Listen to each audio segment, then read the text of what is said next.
La lumière du matin reposait doucement sur les toits de chaume de St. Mary Mead, comme si elle hésitait à perturber le calme travail de ses habitants. C'était une journée propice aux petites courses et aux visites entre voisins, une sorte de paix domestique si complète que même les moineaux sur le mur du presbytère semblaient m'en parler doucement. Depuis la porte de son jardin, Miss Marple regardait la bicyclette de la postière descendre la ruelle en zigzagant, son panier rempli de lettres comme un bouquet de secrets destinés à chaque maison du village. Pourtant, quelque chose dans l'air, ou peut-être dans l'atmosphère qui régnait entre les gens, semblait légèrement en retard, comme si le monde retenait son souffle entre deux tic-tac d'une horloge. Une légère brise soulevait les buissons de lavande, emportant avec elle le parfum de la pluie de la nuit dernière, et sous cela, un murmure d'inquiétude que personne n'aurait osé nommer à voix haute. Mademoiselle Marple, qui avait vécu assez longtemps pour respecter ses silences, regarda au bout de la route, au moment où Madame Price Ridley apparut, son ombrelle tenue comme un bouclier, et l'expression d'une femme qui venait d'acquérir une connaissance suffisamment dangereuse pour être traitée avec cérémonie. « Ma chère Mademoiselle Marple », s'écria-t-elle, essoufflée à la fois par la hâte et l'importance de la nouvelle. « Avez-vous entendu parler du pauvre monsieur Hollis ?» Mademoiselle Marple, ajustant ses gants, répondit doucement. « Non, je ne peux pas dire que j'en ai entendu parler. Mais vous semblez prête à m'éclairer. » Madame Price Ridley se pencha vers elle. « Ils l'ont trouvé ce matin, mort à son bureau, une crise cardiaque, pense-t-il. Mais le plus étrange, ma chère, c'est que la lettre qu'il était en train d'écrire était écrite à l'encre violette. Et pas du violet ordinaire, mais du lavande, s'il vous plaît. Une teinte plutôt féminine, vous ne trouvez pas ?» Les yeux de mademoiselle Marple, bienveillants et immobiles, examinèrent la question. « Peut-être a-t-il emprunté le flacon le plus proche, » dit-elle. « Les gens ne sont pas toujours très regardants sur l'encre quand leur conscience les presse. » Madame Price Ridley frissonna légèrement de plaisir. « La conscience ? Vous exprimez toujours cela de manière si charmante, mademoiselle Marple. Mais le policier dit qu'il y avait une ligne, à moitié écrite. Je dois enfin avouer. Et puis plus rien. Personne ne sait à qui elle était adressée. L'enveloppe était vierge. » L'ombrelle trembla avec une importance contenue. Derrière elle, une cloche d'église sonna le quart d'heure, chaque son se propageant dans le village comme des ondulations dans du thé. Mademoiselle Marple inclina la tête, comme si le son lui-même confirmait la vérité selon laquelle la paix ne durait jamais longtemps à St. Mary Mead. À 11 heures, l'affaire avait déjà migré vers l'épicerie, la poste et enfin la cuisine du presbytère, où Madame Weatherby déclara qu'il s'agissait d'un jugement moral, et où son mari, le vicaire, la corrigea gentiment en disant que le jugement était rarement aussi ponctuel. La postière, après avoir effectué sa tournée matinale, ajouta une remarque pratique. Le défunt n'avait envoyé aucune lettre depuis 2 jours, ce qui était inhabituel pour un homme qui écrivait à tout le monde, surtout, même au conseil municipal au sujet des nids de poules. Chaque observation semblait lier le village dans un réseau de spéculations plus passionnantes que n'importe quel sermon. Mademoiselle Marple écoutait, comme toujours, sans en avoir l'air. Elle fit des remarques polies sur le prix du beurre et le retard du printemps, tandis que son esprit revenait tranquillement sur la seule phrase que Madame Price Ridley avait répétée. « Je dois enfin avouer. » Ces mots avaient du poids. Il ne s'agissait pas d'une simple confession concernant des livres de bibliothèque égarés ou de légers flirts, mais de quelque chose de plus grave, peut-être longtemps reporté. Et l'encre lavande. Ce détail refusait de la quitter. Elle se souvenait, avec la douceur d'une pensée qui cache un souvenir précis, que Madame Hollis, une femme à la constitution délicate et aux opinions bien arrêtées, était connue pour écrire ses lettres caritatives dans cette nuance précise. Dans l'après-midi, le sergent Cray, le policier du village, remonta la ruelle à vélo. Ses bottes, cirées à l'excès, ce qui suggérait davantage de l'anxiété que de la fierté, brillaient de manière absurde dans la poussière. Il toucha son casque lorsque mademoiselle Marple ouvrit son portail. « C'est terrible, madame, » commença-t-il. « Le docteur Haydock pense que c'est une crise cardiaque, mais l'inspecteur veut être sûr. Il y avait cette note, vous voyez. Seulement quelques mots, mais suffisants pour semer le trouble. La femme est hors d'elle. » Le visage de mademoiselle Marple exprimait de la sympathie mêlée de curiosité. « Et aucun destinataire ?»« Non, madame. Le papier était plié en deux. Mais voici ce qui est étrange. Madame Hollis jure qu'elle n'a jamais eu d'encre lavande chez elle. Elle dit que cela tache les doigts. Certaines vérités aussi, murmura mademoiselle Marple. Le sergent Cray rougit légèrement, ne sachant pas s'il avait été corrigé ou approuvé. Il y aura une enquête demain. Le médecin a ordonné la procédure habituelle, mais je ne m'attends pas à grand-chose. C'est quand même étrange qu'il ait écrit ce genre de phrase juste avant la fin. Mademoiselle Marple acquiesça. Étrange, oui. Mais la nature humaine est très étrange, sergent. Parfois, elle range son bureau avant de mourir, et parfois, elle laisse une confession à moitié terminée. Il se gratta l'oreille d'un air pensif, fit un signe de tête respectueux et poursuivit son chemin, laissant derrière lui une légère odeur de cirage et d'autorité nerveuse. Mademoiselle Marple resta un peu plus longtemps près de son portail, regardant la lumière du soleil s'assombrir brièvement derrière un nuage qui passait, comme le silence qui précède une confession. Le soir venu, tout le village semblait imprégné de ragots parfumés à la lavande. Dans le salon du Blue Boar, les hommes discutèrent de la probabilité d'un empoisonnement, tandis que leurs femmes spéculaient sur des liaisons secrètes et des testaments non signés. On disait que Madame Hollis s'était enfermée à l'étage et refusait de voir qui que ce soit à part le médecin. Certains juraient l'avoir vue pleurer à la fenêtre de sa chambre, d'autres qu'elle les avait regardés avec un calme glacial. La vérité, comme l'encre dans l'eau, se répandait en formant de magnifiques motifs incertains. Dans sa maison au bord de la ruelle, mademoiselle Marple plaça une petite branche de lavande dans un vase à côté de son fauteuil. Un geste inconscient, ou peut-être pas. Elle reprit son tricot, bien que ses aiguilles bougeaient moins régulièrement que d'habitude. Son esprit vagabondait dans les couloirs familiers de la faiblesse humaine. L'orgueil déguisé en dignité, la culpabilité déguisée en bienséance, l'amour déguisé en devoir.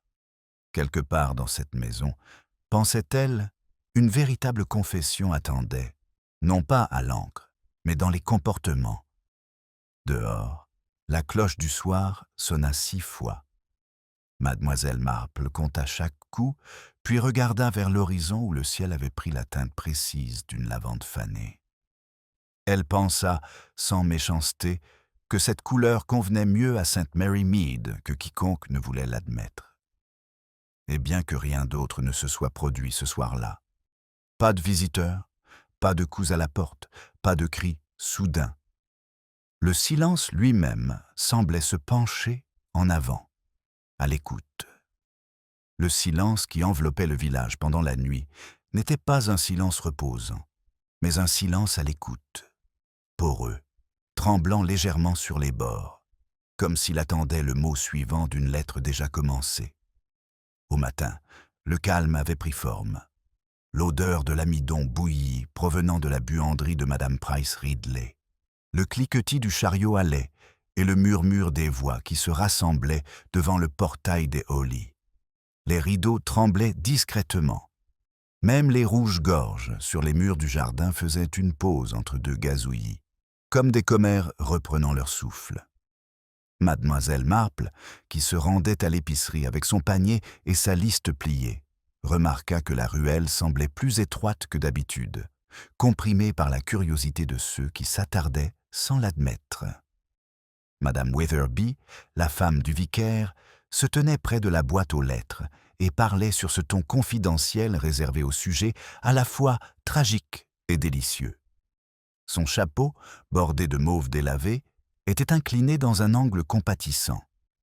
La couleur, pensa mademoiselle Marple, faisait trop commodément écho à l'encre lavande qui avait teinté les spéculations du matin.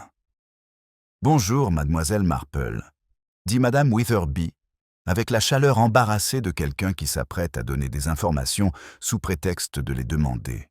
« C'est terrible, ce qui est arrivé au pauvre monsieur Hollis. Le coroner doit le voir aujourd'hui, dit-on. Quel choc terrible, mais entre nous, je n'ai jamais pensé que son cœur était en très bonne santé. Il avait l'air d'un homme qui portait un lourd fardeau. »« Oui, » répondit mademoiselle Marple calmement. « Et pas seulement dans sa poitrine, j'imagine. » Madame Witherby hésita. « Vraiment? Vous pensez qu'il avait quelque chose en tête ?» Mademoiselle Marple esquissa un petit sourire sec. « Quand un homme choisit de l'encre lavande pour une confession, Madame Witherby, je pense que nous pouvons supposer sans risque que l'affaire n'était pas purement administrative. » Madame Witherby cligna des yeux, mi-scandalisée, mi-intriguée. « Vous avez une façon bien à vous de présenter les choses, mademoiselle Marple. Bien sûr, certains diront qu'il n'avait rien à confesser, que c'était simplement le médicament qui agissait de manière étrange.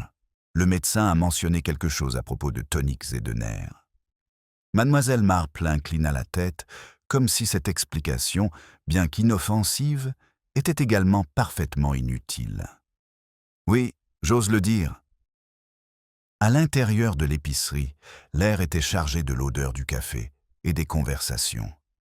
Monsieur Pottle, qui se vantait d'entendre tout ce qui valait la peine d'être entendu, servait ses clients avec une bienveillance distraite. « Une triste perte pour le conseil paroissial, » dit-il sans s'adresser à personne en particulier.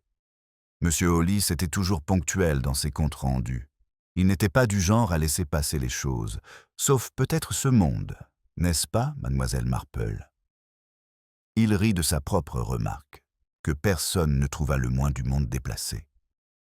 Mademoiselle Marple prit son paquet de thé, paya exactement et l'écouta continuer.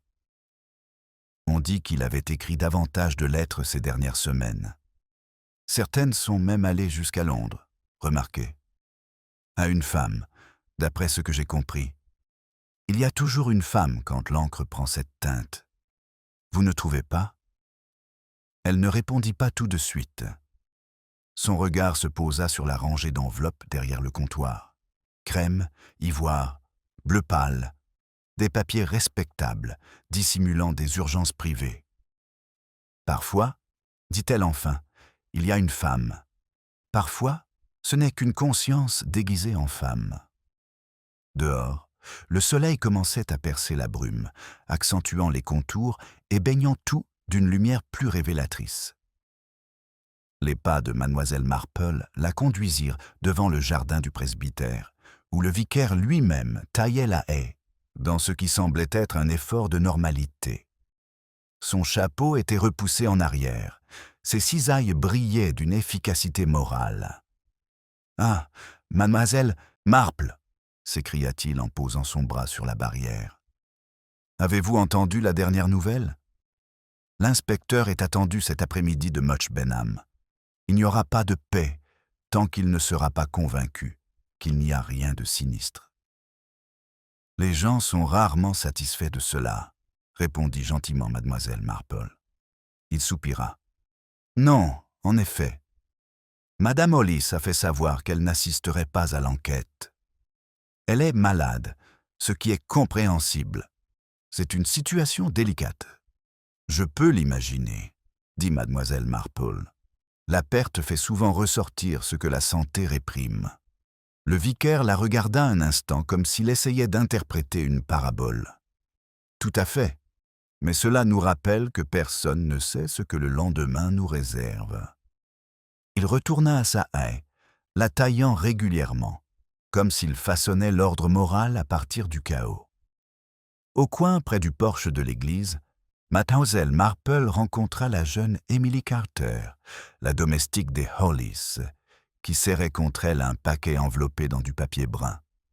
Elle avait les yeux rougis, mais son attitude suggérait davantage l'indignation que le chagrin. Ah, mademoiselle Marple, ils m'interrogent depuis le petit déjeuner. Je leur ai dit que je n'avais jamais touché ce bureau, et c'est vrai. Pas après que le maître ait commencé à écrire ses lettres. Elle ne me laissait pas faire la poussière à proximité, vous voyez. Elle demanda mademoiselle Marple d'un ton léger, comme une plume. Madame Hollis, madame. Elle disait que l'odeur de l'encre lui donnait des maux de tête. C'est drôle, pourtant, car elle l'utilisait elle-même. La même encre à la lavande. Je l'ai vue une fois dans le salon. Elle écrivait rapidement, puis elle a déchiré la feuille quand je suis entré. Les yeux de mademoiselle Marple s'adoucirent, mais son esprit s'aiguisa. Parfois, ma chère, les gens détruisent des lettres parce qu'ils ne peuvent pas détruire leur signification. Émilie fronça les sourcils, perplexe mais réconfortée par le ton. Je sais seulement que tout cela semble mauvais, mademoiselle. Et maintenant, ils disent que ce n'était peut-être pas son cœur du tout. Qui dit cela?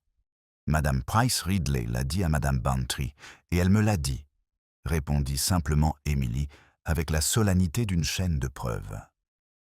Elle a dit que le médecin n'était finalement pas si sûr.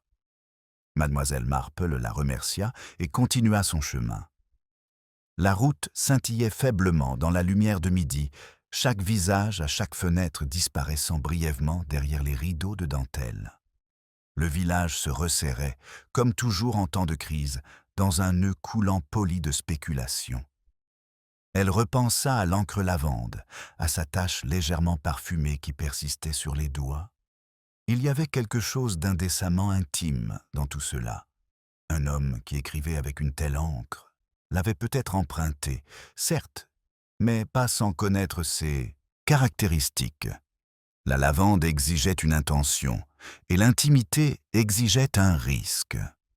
Au moment où elle arriva à son portail, une voiture s'était arrêtée devant la maison des Hollis. L'inspecteur Grayson en sortit, grand, méthodique, avec l'expression d'un homme plus habitué aux faits qu'aux sentiments.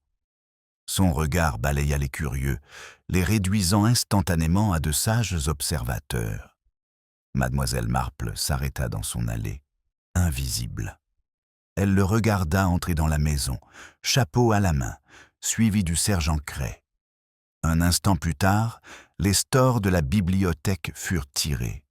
Elle pensa au bureau à l'intérieur, à la lettre inachevée, à la confession interrompue au milieu d'une pensée.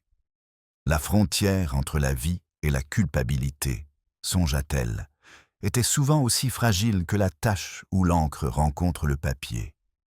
Un merle chanta depuis la haie, rompant le silence avec son chant clair et répétitif. Mademoiselle Marple regarda dans la direction du son, puis baissa à nouveau les yeux vers la branche de lavande qu'elle avait placée dans son vase la veille au soir. Les pétales avaient commencé à foncer, perdant leur parfum, mais gagnant en profondeur. Elle tendit la main pour les toucher doucement, comme pour reconnaître une vérité intime. De l'autre côté de la ruelle, la postière fermait ses volets pour la pause de midi.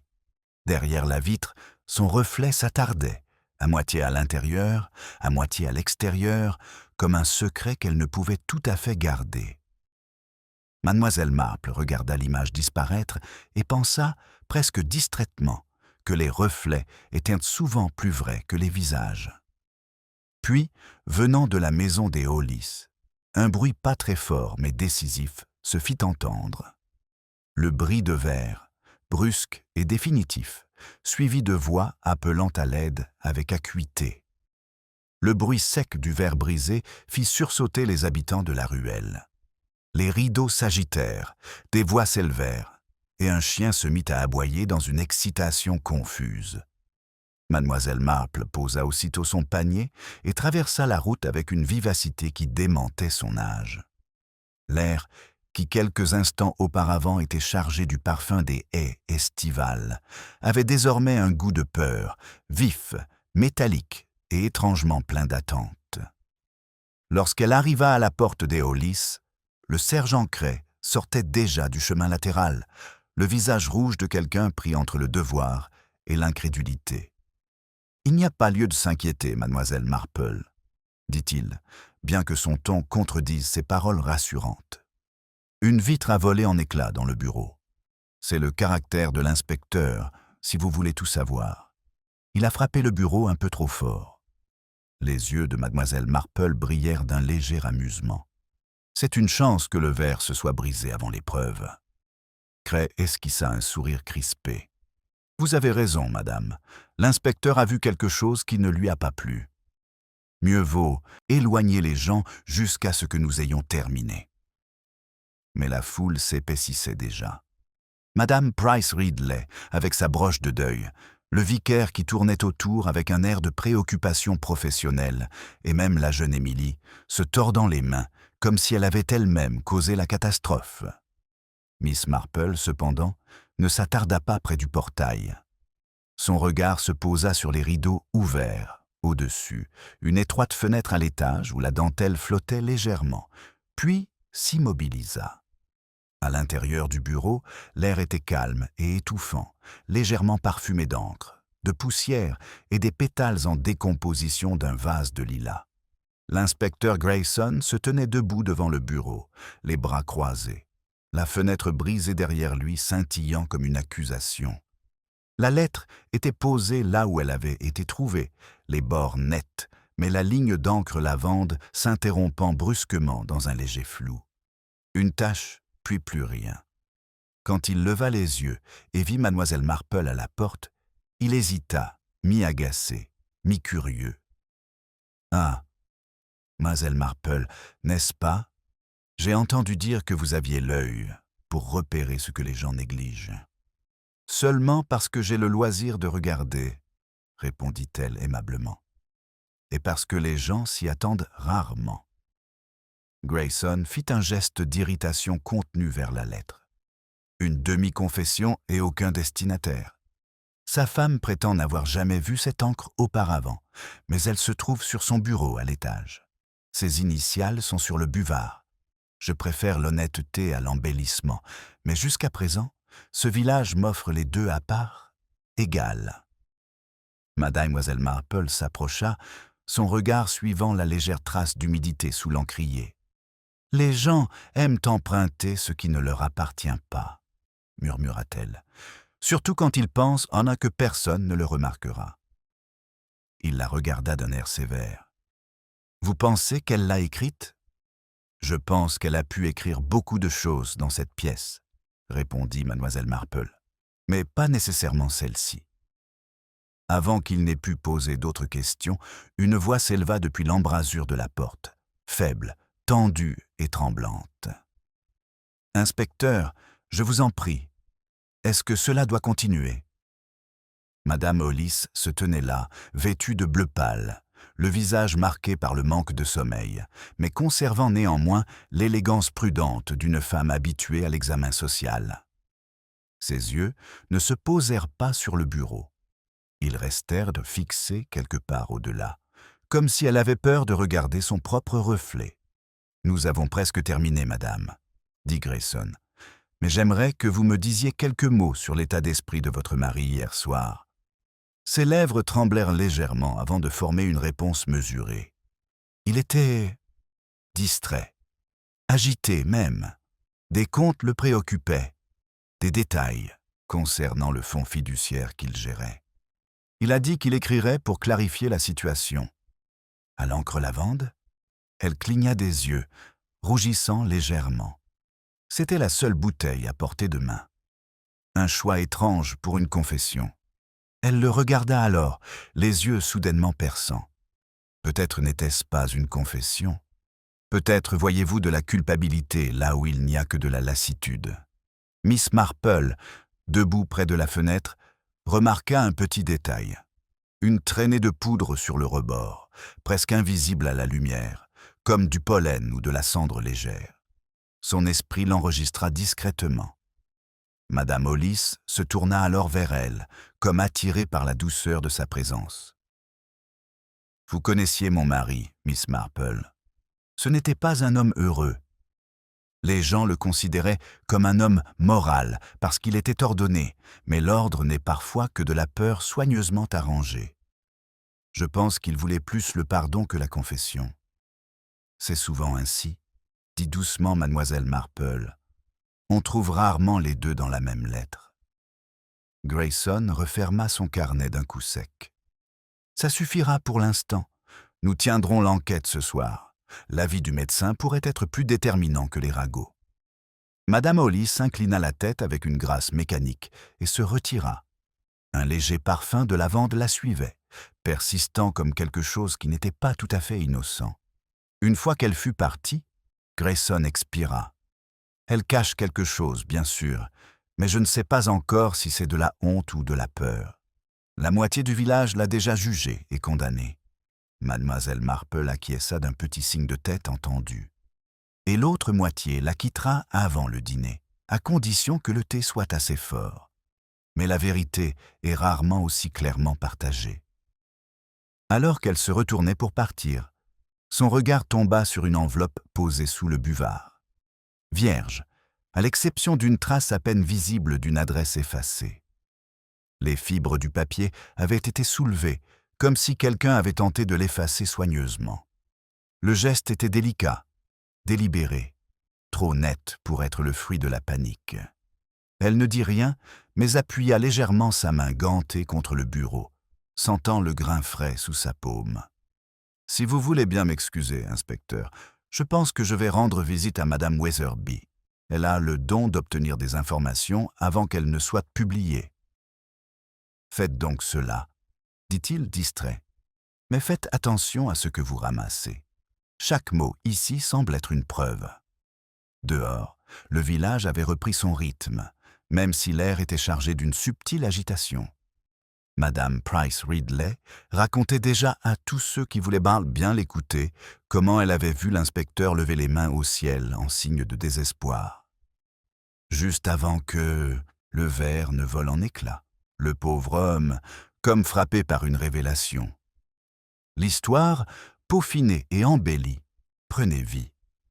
À la porte du presbytère, Mademoiselle Marple s'arrêta pour saluer Madame Weatherby, qui sortait avec un plat de scone et une autorité morale tout aussi imposante. « Ah, Mademoiselle Marple, je crois comprendre que vous êtes allée à la maison. On dit que l'inspecteur a trouvé une lettre. Dites-moi, était-ce une lettre d'amour ou de repentir ?»« Peut-être les deux, » répondit doucement Mademoiselle Marple. On ne peut pas toujours faire la distinction entre l'affection et le remords lorsqu'ils sont écrits à l'encre lavande. Madame Weatherby sourit, ravie d'être taquinée avec une connaissance partielle. « Eh bien, j'espère seulement que la pauvre Madame Hollis trouve du réconfort dans la prière. Le vicaire dit que la souffrance affine l'esprit. Tout comme la culpabilité, » répondit doucement Mademoiselle Marple. Ce soir-là, alors que le soleil plongeait derrière le clocher de l'église, un silence s'abattit à nouveau sur St. Mary Mead. Un silence différent cette fois-ci, chargé plutôt que paisible. Depuis la fenêtre de son salon, Mademoiselle Marple vit la voiture du médecin s'arrêter devant le portail des Hollis. Il entra rapidement, resta quelques minutes, puis repartit, la tête légèrement inclinée, plongé dans ses pensées. Elle le regarda se diriger vers le presbytère plutôt que vers sa maison, et quelque chose dans ce détour lui sembla significatif. Elle s'adossa à son fauteuil, tricotant distraitement sur ses genoux, écoutant le faible bourdonnement des abeilles à l'extérieur de la fenêtre ouverte. Le village allait bientôt se rassembler pour l'enquête, impatient de connaître les conclusions, mais non préparé à entendre la vérité. Et Mademoiselle Marple, qui avait vécu assez longtemps pour savoir que les pires confessions ne sont jamais écrites, croisa les mains et attendit. Le parfum de lavande flottait à nouveau dans la pièce, faible mais indéniable. Elle comprit qu'il ne provenait pas de son vase, mais de l'air lui-même, comme si tout le village en avait été imprégné, un parfum de secret trop délicat pour être effacé. Le parfum de lavande qui flottait dans l'air du soir suivit Mademoiselle Marple dans la salle paroissiale comme un invité indésirable. Les lampes avaient été allumées tôt, leur lueur incertaine dans le crépuscule descendant, et les villageois rassemblés étaient assis dans une attente modérée qui n'était pas tout à fait du chagrin et pas encore du scandale. La table d'enquête brillait faiblement sous sa nappe blanche, donnant l'impression d'une cérémonie, un autel modeste sur lequel la vérité, ou du moins la réputation, serait sacrifiée. L'inspecteur Grayson occupait l'extrémité opposée, le visage sculpté dans un calme officiel. Le docteur Haydock était penché à côté de lui, tapotant nerveusement son bloc-notes du bout des doigts. Derrière eux, le sergent Cray se tenait debout, vigilant, moins comme un gardien de la loi que comme un gardien des ragots. Le brouhaha des voix s'estompa lorsque le coroner se leva, ajusta ses lunettes et déclara l'ouverture de la séance. Miss Marple, assise 3 rangées plus loin, entre Madame Witherby et la postière, observa comment chaque visage s'efforçait de retrouver son calme. Madame Hollis n'était pas venue. Son absence créait un vide plus palpable que n'importe quelle présence n'aurait pu le faire. Sur le banc, le plus proche de la porte, Emily Carter était assise très droite, le visage marqué par une fierté effrayée, l'expression de quelqu'un qui est déterminé à paraître respectable même dans la peur. Le docteur Haydock fut le premier à prendre la parole. Son rapport, clinique mais inquiétant, passa par les préliminaires attendus jusqu'à ce qu'il arrive à la cause du décès. Une insuffisance cardiaque, oui, mais pas entièrement spontanée. Il y avait des traces d'un dérivé composé de digitaline, en petite quantité, mais suffisamment significative pour agir sur un cœur déjà affaibli. Un murmure parcourut la salle, comme le vent agitant des roseaux. Le coroner leva la main. « Vous insinuez que le médicament a été administré délibérément ?»« J'insinue, » dit le médecin avec prudence, « que M. Hollis ne l'a pas pris sur ordonnance, et sa femme, bien que responsable de ses médicaments, n'avait aucune raison de lui en donner en excès. » Dans un coin, une voix se fit entendre, vive et immédiate, celle de Madame Price Ridley. « Elle gardait son propre tonique, docteur, pour ses nerfs. Je l'ai vue l'acheter à la pharmacie il y a moins de 2 semaines. » Toutes les têtes se tournèrent vers elle, la curiosité sur leur visage poliment dissimulé, sous une apparence de préoccupation morale. Mademoiselle Marple jeta un regard en coin à Madame Witherby, dont la main serrait son livre de prière. « Les gens adorent voir la vertu se défendre, » murmura-t-elle doucement. Grayson se leva. « Nous allons vérifier auprès du pharmacien. Pour l'instant, tenons-nous en nos faits. Monsieur Hollis a ingéré une quantité de digitaline suffisante pour provoquer un collapsus. La lettre trouvée sur son bureau a peut-être été écrite sous l'effet du stress ou d'une influence extérieure. La question de savoir s'il s'agit d'un suicide ou d'un suicide assisté reste à l'étude. » Le coroner acquiesça et Emily Carter fut appelée à la barre. Elle s'avança avec la timidité de quelqu'un qui traverse un rêve. Sa voix, bien que tremblante, était étrangement assurée lorsqu'elle commença à parler. « Il était gentil, monsieur, toujours gentil avec moi. Mais ces derniers temps, il n'était plus lui-même. Il restait éveillé tard, écrivait. Une fois, je l'ai entendu parler tout seul, dire quelque chose comme « je le dois avant qu'il ne soit trop tard ». Je pensais qu'il parlait d'argent, mais... Elle hésita, puis déglutit. Cette nuit-là, il m'a envoyé chercher le flacon de lavande de sa femme. Il disait avoir besoin d'encre pour écrire une note. Je n'y ai pas prêté attention, mais elle est descendue plus tard, après que je me suis couché, et j'ai entendu des voix. Pas des voix en colère, juste calmes, comme quand les gens prennent trop au sérieux ce qu'ils disent. Grayson interrompit son écriture. Et le lendemain matin, il était toujours à son bureau. Le coroner la congédia gentiment. Alors qu'elle regagnait sa place, Mademoiselle Marple remarqua que les mains de la jeune fille s'entrelaçaient nerveusement sur ses genoux, comme si elles portèrent le souvenir de quelque chose de non dit. La postière fut la suivante. Son témoignage n'ajouta pas grand-chose au rapport selon lequel M. Hollis n'avait envoyé aucune lettre récemment, bien que son ton laissait entendre que tout gentleman qui cessait toute correspondance devait déjà être tombé dans le déclin moral. L'enquête se poursuivit dans un ordre modéré. Dehors, la nuit tombait. Des papillons de nuit se cognaient contre les vitres comme de petits témoins impatients. Lorsque la dernière déclaration fut lue, le coroner s'éclaircit la gorge. Cette enquête conclut que M. Hollis est décédé d'une insuffisance cardiaque accélérée par un médicament non prescrit. Il est impossible de déterminer s'il a été pris par erreur ou intentionnellement. Ces mots se posèrent sur la pièce comme de la poussière. Les gens se levèrent tranquillement, certains murmurant leurs condoléances, d'autres échangeant de nouvelles théories. Madame Price Ridley, rayonnante d'importance morale, murmura au vicaire que le pardon était chrétien, mais pas toujours prudent. Mademoiselle Marple s'attarda. Elle regarda Grayson rassembler ses papiers, fronçant légèrement les sourcils à la page où la confession avait été transcrite. « Étrange, n'est-ce pas ?» murmura-t-il à Haydock. « Un homme commence à se confesser et finit par mourir. L'encre est trop soignée pour un suicide, trop émotionnelle pour une innocence. » Le docteur Haydock haussa les épaules. Le cœur des gens s'arrête pour des raisons qu'aucun microscope ne peut trouver. Alors que la salle se vidait, mademoiselle Marple s'approcha d'eux avec une courtoisie modérée. « Je me demandais, inspecteur, si je pouvais revoir la lettre. Je ne perturberai pas votre enquête. Je souhaite seulement satisfaire une petite curiosité. » Grayson hésita, mais lui tendit la lettre. Elle la tint près de la lumière de la lampe, ses yeux suivant le bord flou où la ligne s'était brisée. L'encre scintillait faiblement, toujours aromatique, bien qu'émoussée par l'air. « Vous voyez, dit-elle doucement, l'encre lavande s'estompe rapidement lorsqu'elle est exposée à la chaleur. Mais ce coin est intact.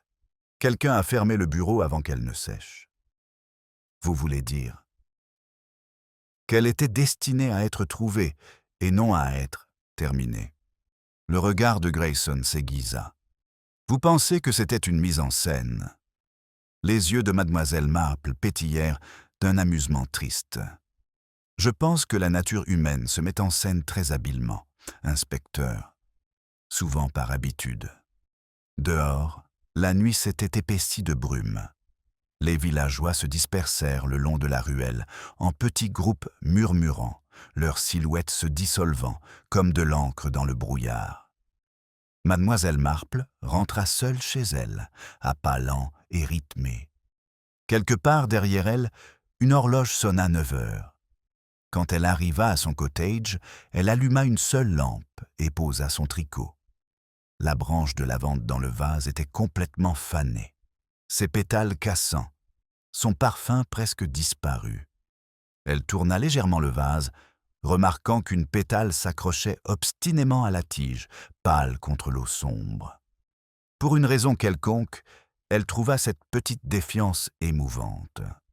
Ses pensées revinrent vers Madame Hollis, sa pâleur, son calme, le léger tremblement de dédain dans sa voix. Ce n'était pas le comportement d'une femme récemment veuve, mais d'une femme habituée depuis longtemps à attendre, peut-être la délivrance, peut-être la vengeance. Et puis, il y avait Émilie, sérieuse, effrayée, loyale.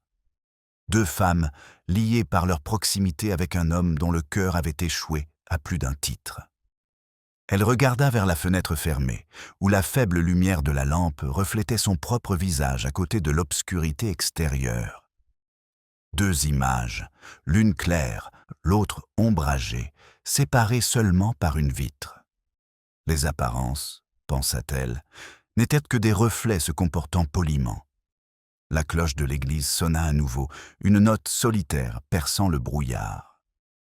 Mademoiselle Marple se leva, éteignit la lampe et écouta le silence s'installer. Quelque part, au-delà du calme, une roue de calèche grinça.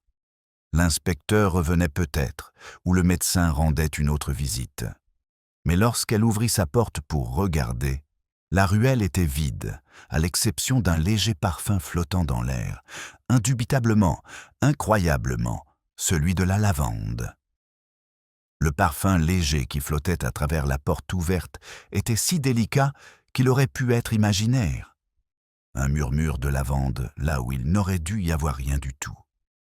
Mademoiselle Marple resta immobile sur le seuil, le regard suivant la ruelle vide, tandis que la brume se déroulait le long des haies comme une pensée, hésitante et tournoyante.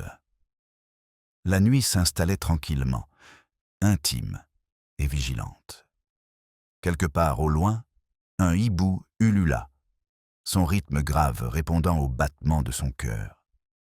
Elle ferma doucement la porte et tira le verrou, non par peur, mais par habitude, puis se rassit dans son fauteuil.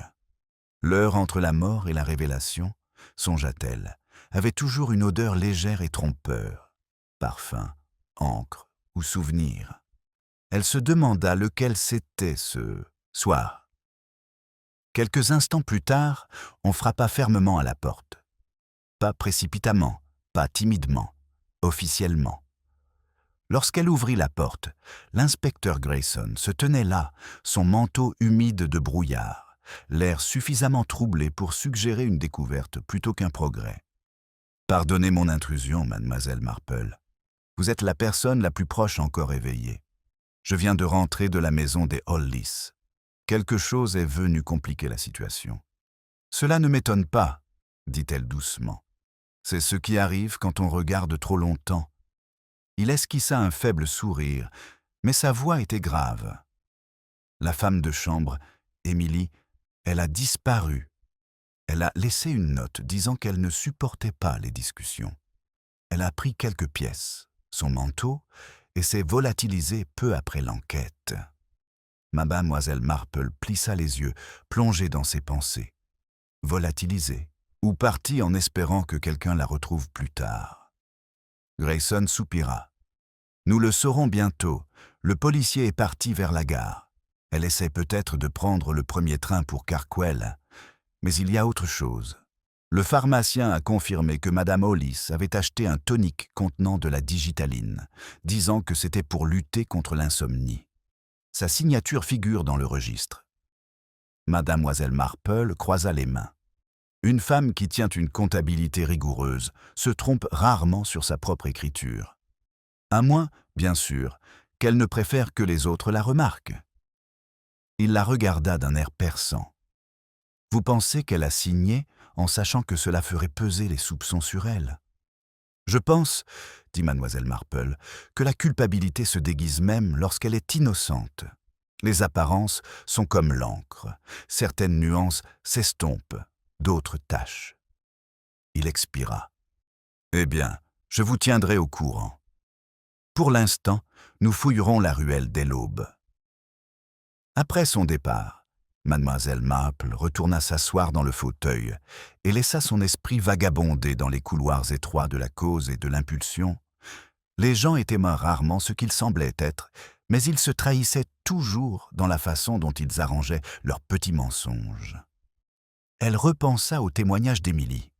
Calme, comme quand les gens pensent trop ce qu'ils disent. C'était une observation étrangement adulte pour une fille de sa condition. Peut-être avait-elle entendu non seulement les mots, mais aussi le silence entre eux. Au matin, le brouillard s'était dissipé pour laisser place à une fragile luminosité. Mademoiselle Marple se dirigea vers le parc où le policier du village s'entretenait avec Grayson, près du monument aux morts. L'air sentait la rosée et les ragots. « Aucun signe de la jeune fille », dit Cray en retirant sa casquette. « Le guichetier ne l'a pas vue. Nous enverrons un avis à la prochaine gare. » Grayson acquiesça d'un air sombre. « Si elle est innocente, elle est stupide. Si elle est coupable, elle est intelligente. » Les yeux de mademoiselle Marple s'adoucirent. La plupart des gens effrayés sont un peu des deux. Ils restèrent silencieux pendant un moment. L'horloge de l'église sonna 8 heures. Puis, venant de la direction du presbytère, ils entendirent des pas rapides. Madame Wetherby apparut, un papier plié serré dans une main gantée. « Inspecteur, je suppose que vous voudrez ceci. La postière me l'a remis par erreur. Il était adressé à la police, mais déposé au presbytère. Il est arrivé avec le premier train. Il semble urgent. » Grayson le prit, brisa le sceau et lut à haute voix. À qui de droit? Je ne voulais pas causer de tort. J'ai seulement fait ce qu'on m'a demandé. La lettre était destinée à effrayer, pas à tuer. I.C. Emily Carter, murmura mademoiselle Marple. Mais effrayer qui? L'inspecteur plia la page. Nous le saurons quand elle sera retrouvée. Les villageois avaient recommencé à se rassembler en petits groupes respectueux, l'air à la fois compatissant et curieux. Madame Price Ridley parlait déjà à voix basse à la femme du vicaire, dont les yeux s'écarquillaient à chaque murmure. Mademoiselle Marple se détourna des murmures. « Je pense que je vais rendre visite à Madame Hollis. Il se peut que le chagrin la rende solitaire et qu'elle ait besoin de parler. » Grayson hésita. « Je préférerais que vous attendiez que je lui aie reparlé. »« Mais bien sûr, » dit-elle gentiment. « Mais les gens ne disent pas la même chose aux policiers qu'à leurs voisins. Vous ne trouvez pas ?» Il acquiesça avec résignation. « Vous y allez quand même. » Elle sourit. « C'est l'expérience, inspecteur. Ce n'est pas de la défiance. La maison Hollis semblait plus austère à la lumière du jour. Un rectangle de briques grises, adouci par du lierre grimpant, les rideaux tirés à mi-hauteur, comme si la modestie s'étendait même à l'architecture. Mademoiselle Marple fut accueillie par une femme de chambre temporaire de Much Benham, vive et sans couleur. Elle fut conduite dans le salon, où Madame Hollis était assise près de la fenêtre dans un fauteuil trop grand pour sa silhouette. Sa robe de deuil était impeccable, chaque pli parfaitement plié. « Je n'attendais pas de visiteurs, » dit-elle sans chaleur. « J'ai pensé que vous aimeriez peut-être avoir de la compagnie, » répondit mademoiselle Marple. « La tragédie attire la solitude, et la solitude, je trouve, attire l'imagination. Pas toujours du genre utile. » Les mains de madame Hollis se crispèrent sur l'accoudoir. « Ils pensent que je l'ai empoisonné, le médecin, l'inspecteur, même les domestiques. Et peut-être ont-ils raison, d'une certaine manière. Je l'ai empoisonné, pas avec des médicaments, mais avec ma déception. Ce genre de choses ronge silencieusement. » Mademoiselle Marple la regarda avec douceur. « La déception est un poison patient, oui. Mais elle arrête rarement un cœur sans aide. » Pendant un instant, quelque chose qui ressemblait à du défi passa sur le visage de la femme. « Vous pensez que j'ai été cruelle avec lui. » « Je pense que vous avez été précise, » dit doucement mademoiselle Marple. « Et la précision est souvent confondue avec la cruauté. » Une pause, puis un léger soupir. Il était sur le point de détruire tout ce qui était respectable entre nous. Une confession, une folie commise il y a des années. Il disait qu'il fallait que cela sorte. « Et vous auriez préféré que ce ne soit pas le cas ?» Madame Hollis regarda vers la fenêtre, où le jardin scintillait faiblement dans la lumière du matin. « J'aurais souhaité qu'il attende un jour de plus. Les gens pardonnent moins facilement quand les journaux sont encore frais. » Mademoiselle Marple laissa ses paroles faire leur effet, puis se leva. Le chagrin et la culpabilité se ressemblent beaucoup vus de loin. Pourriez-vous me permettre de revoir son bureau? J'aime tellement comprendre un homme à travers son bureau. Madame Hollis hésita, mais sonna la cloche. « Très bien. Mais faites attention aux papiers. Ils sont encore en train de les trier. » Le bureau sentait légèrement l'encre et les lilas fanés. Sur le buvard, la même lettre à moitié écrite était toujours là. Mademoiselle Marple s'approcha de l'étagère où étaient rangées les bouteilles. Encre à écrire, cire à cacheter et, curieusement, un flacon étiqueté « Essence de lavande ». Elle la souleva, déboucha le bouchon et huma. Le parfum était plus fort que celui de l'encre, presque médicinal. Son regard se posa sur la corbeille à papier sous le bureau. Parmi les brouillons froissés se trouvait un bout de papier déchiré, sur lequel étaient écrits 3 mots de la même écriture délicate. « Pardonnez ma tromperie. » La déchirure avait sectionné le reste. Des pas retentirent derrière elle. L'inspecteur Grayson entra silencieusement. « Vous travaillez plus vite que mes hommes, mademoiselle Marple. J'allais justement venir vous chercher. » Elle remit la bouteille à sa place et épousseta légèrement ses doigts. « Vous devriez vérifier le courrier. Madame Weatherby ne vous a peut-être pas apporté toutes les lettres qui vous étaient destinées aujourd'hui. » Il fronça les sourcils. « Que voulez-vous dire ?» Mais elle se dirigeait déjà vers la porte, la voix calme et douce.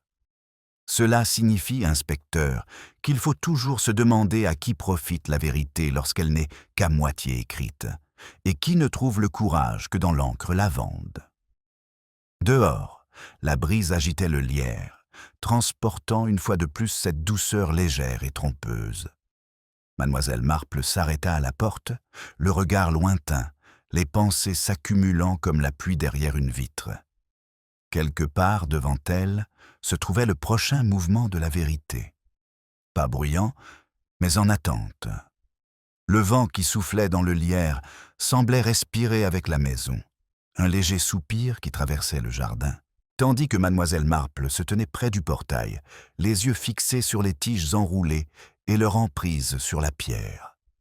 Elle sentait le rythme de la tromperie dans ce motif, des racines s'étendant sous les apparences, un lent étranglement que personne ne remarquait jusqu'à ce que le mur lui-même commence à s'effriter. La lumière du matin s'était intensifiée à midi, du genre qui expose plus qu'elle ne réchauffe. L'inspecteur Grayson apparut un instant plus tard, fermant la porte derrière lui avec une précision inutile. Il avait ce regard que les hommes acquièrent lorsque la logique refuse de céder. « Vous avez le don de trouver un sens aux détails insignifiants, mademoiselle Marple, » dit-il en la rejoignant près du portail. « J'aimerais pouvoir voir ce que vous voyez dans cet enchevêtrement. » Elle sourit faiblement. Le sens se cache là où les gens s'y attendent pour le moins. Et les détails insignifiants, vous savez, aiment bien se cacher à la vue de tous. Alors peut-être me direz-vous pourquoi cette histoire d'encre lavande revient sans cesse. Le chimiste dit que ce n'est pas courant, mais pas rare non plus. J'ai trouvé un flacon dans la trousse d'écriture de Madame Hollis et un autre, inutilisé, enfermé dans le tiroir de son mari. 2 flacons, un aveu, et aucun auteur que nous puissions prouver. Le regard de mademoiselle Marple se posa sur la ruelle ouverte, où le vélo du vicaire passait en vacillant, à la recherche de consolation. 2 flacons, murmura-t-elle. 2 mains, peut-être, mais une seule intention. C'est ce qui compte. Les doublons peuvent être très révélateurs. Ils vous indiquent qui craint d'être découvert et qui s'y prépare. Il eut un demi-sourire, un demi-soupir. Et selon vous, Madame Hollis était de quel genre? Du genre préparé, dit-elle doucement, mais pas nécessairement coupable. Ils marchèrent ensemble quelques pas dans la ruelle, passant devant la haie, où des voix murmuraient « Madame Weatherby » et Madame Price Ridley à nouveau, disséquant la moralité avec un plaisir chirurgical. Grayson se raidit lorsque leurs chuchotements flottèrent à l'air libre. Elle semblait assez calme pour une meurtrière. « Oh, le calme n'est rien. Je dis toujours que les plus dangereux sont ceux qui sont ordonnés. » Mademoiselle Marple inclina la tête vers eux, comme pour accepter un compliment que ni l'un ni l'autre n'avait destiné. « Vous voyez, inspecteur, même les ragots comprennent mieux la nature humaine que la plupart des rapports. Il ne leur manque que la discipline. » Il secoua la tête. Si les ragots permettaient de résoudre les affaires, St. Mary Mead n'aurait plus aucun crime à signaler. « Au contraire, » répondit-elle, « il n'y aurait plus rien à cacher. » Ils se séparèrent au carrefour, lui se dirigeant vers le commissariat, elle vers le presbytère. La cloche du clocher de l'église sonna une fois, lentement et solennellement, comme si elle aussi avait des pensées sur la culpabilité et les apparences. Au presbytère, Madame Weatherby l'accueillit avec une joie anxieuse et la conduisit dans le salon qui sentait bon le cirage et les jacinthes. « Vous êtes allé la voir, n'est-ce pas? Pauvre Madame Hollis, a-t-elle pleuré ou s'est-elle mise en colère? Je ne saurais dire ce qui me ferait penser qu'elle est innocente. » « Elle était calme, » répondit mademoiselle Marple en acceptant la tasse de thé qui lui était offerte. « Et le calme, comme l'encre, et parfois un choix de ton plutôt que la vérité. Madame Witherby cligna des yeux, ne sachant pas si elle devait approuver ou se sentir réprimandée. On dit que la femme de chambre est partie. Elle s'est évanouie dans la nuit comme une mauvaise conscience. Oui, dit doucement mademoiselle Marple, mais les consciences voyagent rarement loin. Elles ont trop de souvenirs. Du couloir lui parvint la voix du vicaire, basse et posée, qui parlait à quelqu'un. Mademoiselle Marple reconnut la voix calme du docteur Haydock qui lui répondait. Un instant plus tard, le médecin entra, essuyant la pluie de son manteau alors que le matin était sec. Son expression reflétait ce mélange de fatigue et de retenue qui accompagne un professionnel contraint de parler de choses désagréables. « Ah, mademoiselle Marple, madame Wetherby. » Il inclina la tête. « Vous avez entendu les dernières nouvelles. Le policier a trouvé le sac de la domestique derrière la haie, près du pré. Il était vide. Même son peigne n'y était pas. Il y avait aussi des empreintes de pas, 2 séries, dont une plus grande, qui menait vers la route du moulin. Elle pourrait être de n'importe qui, mais cela complique les choses. Madame Wetherby eut une réaction appropriée. Vous voulez dire qu'elle a rencontré quelqu'un. Le ton du docteur était sec. Je veux dire qu'elle n'est pas partie de son plein gré. Il y a une trace d'herbe écrasée près de l'échalier, comme si quelque chose, ou quelqu'un, avait été laissé là. Les mains de mademoiselle Marple, posées légèrement sur sa tasse de thé, ne bougèrent pas. « Laissé, docteur ?» Il acquiesça d'un air sombre. « Je ne veux pas spéculer. Mais Cray apporte une de ses chaussures. Il l'a trouvée près du ruisseau. » Madame Wetherby poussa un faible cri et se signa pour plus de sécurité. Le vicaire apparut à la porte, l'air grave. « Nous devons avoir confiance en la Providence, ma chère. La vérité finira par éclater. »« La Providence, » dit mademoiselle Marple en se levant, « repose souvent sur la persévérance. » Le docteur la regarda avec acuité. « Vous avez encore remarqué quelque chose, n'est-ce pas? Je le vois dans vos yeux. » Elle sourit, douce comme du lait. Seulement que la vérité se comporte comme la lavande. Elle persiste dans des coins inattendus, et tout le monde se trompe sur la source du parfum. Dans l'après-midi, le village était plongé dans un silence étrange. Le bruit des bottes sur le gravier. Le patois-au-petit, murmure des conversations près du poste de police, et le son lointain des cloches de l'église donnait à l'atmosphère une tension mesurée. Mademoiselle Marple rentra chez elle, ses pensées passant tranquillement en revue les révélations de la journée. Dans son salon, elle prit un petit carnet, non pas pour prendre des notes, mais pour se souvenir. Elle écrivit une seule ligne. La lavande servait à dissimuler, pas à décorer. Puis, en dessous, 2 bouteilles, une lettre, 2 femmes et une fille, toutes effrayées d'être reconnues.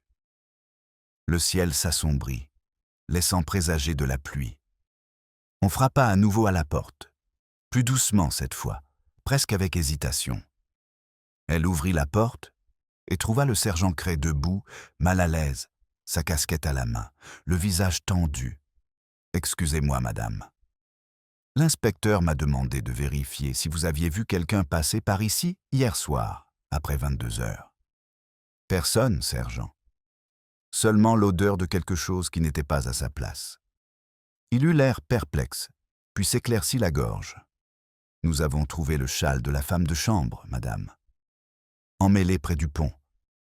Mais ce qui est étrange, c'est qu'il était noué avec un nœud de marin, ce qu'une villageoise ne saurait pas faire. Mademoiselle Marple haussa légèrement les sourcils. Alors elle ne l'a peut-être pas noué elle-même. C'est exactement ça. L'inspecteur pense que quelqu'un a voulu faire croire qu'elle s'était enfuie. Peut-être que ce n'était pas le cas. Peut-être qu'elle a essayé d'empêcher quelque chose et qu'elle l'a payé de sa vie. Ou peut-être, dit mademoiselle Marple, qu'elle a contribué à déclencher quelque chose et qu'elle a pris peur en voyant où cela menait. Cray semblait incertain, mais il acquiesça respectueusement, avant de se retirer.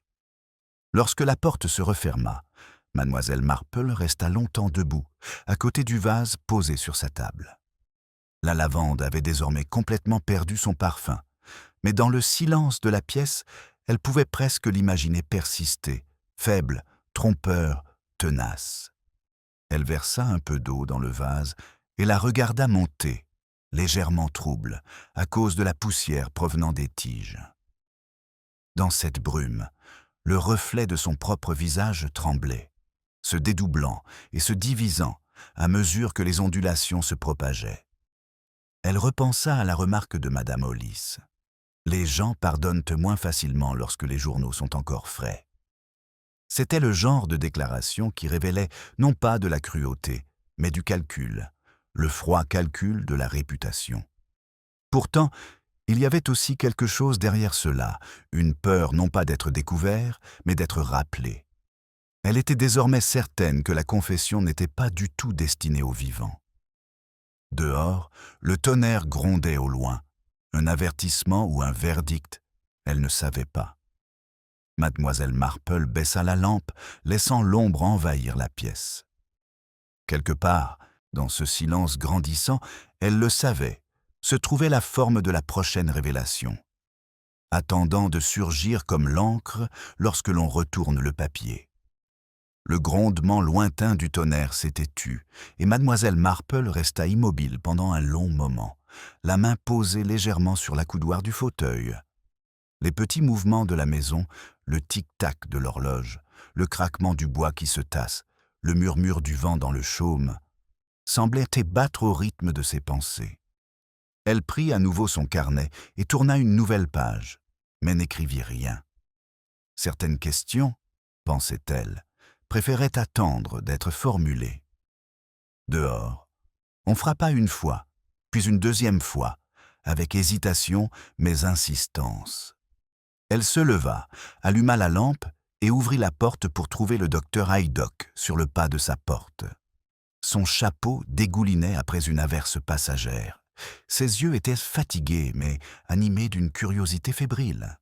« Je pensais que vous seriez peut-être encore éveillé, » dit-il. « Vous l'êtes généralement quand les choses tournent mal, et c'est encore le cas aujourd'hui. »« Alors vous feriez mieux d'entrer, docteur, » dit-elle en s'écartant.